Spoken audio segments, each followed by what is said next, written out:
now we're back. We had to take some time off after the Leafs loss. You had to process the loss. It was a tough loss. We had to process the loss. We took some time off, and now we're back. So let's just dive right into it.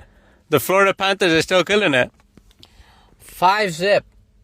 They're up 2-0 in the series. They're continuing their dominant play. It looks like they might repeat, actually. The Brad Marchand is just too good. Even though he just dominated the Leafs, but it's not really Brad Marchand. It's the whole overall team effort. It's not Brad Marchand that's just putting up ridiculous amount of points, but it's a great team. Yeah, they got a strong team. I think they can repeat. I thought, well, let's see, with one more loss and it's 3-0 and that series is over.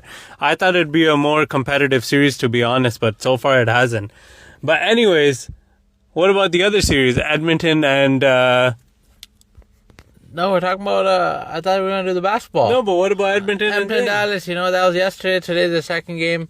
That was the day before yesterday. Edmonton blew a 3-1 lead, 6-3 somehow, all in the third period. They were up 3-1 going into the third. Yeah, how do you allow 6 goals? 5 goals. 5 goals, 3-1, yeah. How are you, that's the worst collapse I've seen. Much worse than any Maple Leafs collapse. Have you ever thought about empty net, maybe? No, obviously, but I'm talking about the collapse of the 3-1. You gotta win. When you're up 3-1 in the third period, you must win that game. That's a guarantee win. I know it's only 2 goals to tie it, but still. That's tough. That's a tough lead to blow. Not the easiest lead to blow either. So, I don't know. A lot of people have been taking it to the goaltender, but I don't know about that. I think it's a whole team effort. I don't know if Edmonton has it in him to beat the Dallas Stars. But yeah, I think it's going to be Stars and Panthers. That's what it's looking like. That's what the Stanley Cup Finals are looking like. Are we going to do the basketball one on this podcast or a different? Yeah, just throw it in. Alright, so just going to discuss. Okay, Knicks and Indiana nail biter. Knicks always. In fact, Knicks collapsed. Yeah. Knicks were up 14, I believe, with 3-4 minutes left.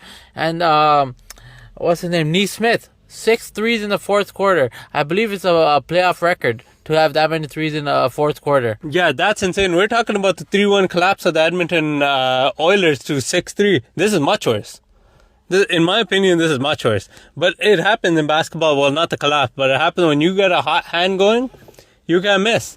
You can take any shot you want, you can't miss. He was pulling up and he kept hitting those threes. And Tyrese Halliburton. Oh, my Lord. He did the Reggie Miller famous choke thing in MSG, but too bad it wasn't a 3. It was a 2. Yeah. So he did it too early, but they went to overtime and still won, so it kind of worked out. It was a great game, great comeback, and let's see what happens today. Yeah, that guy is just hitting buzzer beaters after buzzer beaters, and him and Brunson. They can hit buzzer beaters at any time. I'm excited for this upcoming game. I think it's also going to be a nail biter. This time I'm hoping the Knicks can win. It'll be really cool to see another buzzer beater like that. Maybe from the Knicks, maybe from Brunson. But what about the Minnesota and OKC series? So that's not much to talk about. There's 2-0. Both blowouts. First game they kept it close to half. They blew them out. OKC just dominating them, doing whatever they want to do, playing a full team game, and Minnesota have to win the next 2 games. Even though they lost both away, Minnesota have to win the next 2 games. They can't go back 3-1. Yeah, for sure. I don't know. Rudy Gobert took a flight to Paris, I think, because he's been missing.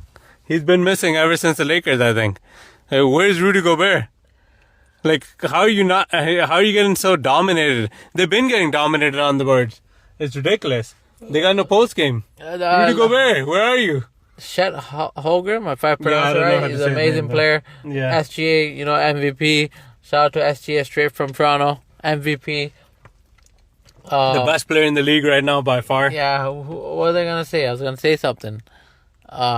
Julius Randle went missing. You talked about yesterday. 6 points. Yeah. They didn't play him in the fourth quarter. I believe it's 2 for 11 shooting.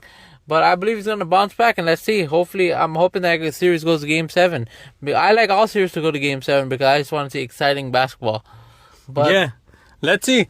It's a good battle, but right now they're going to blow now, but it's a good battle between Anthony Edwards. He's putting up some good numbers, but, he's not enough for the team. Well, the first game he didn't put up that good numbers. Yeah, the first game he didn't do that well. But let's see what happens. So far, OKC's blowing them out. I think OKC is definitely going to win this series, but I'm hoping... I don't know who's going to win between Knicks and Pacers. It's kind of, they got both old Raptors that I like to see.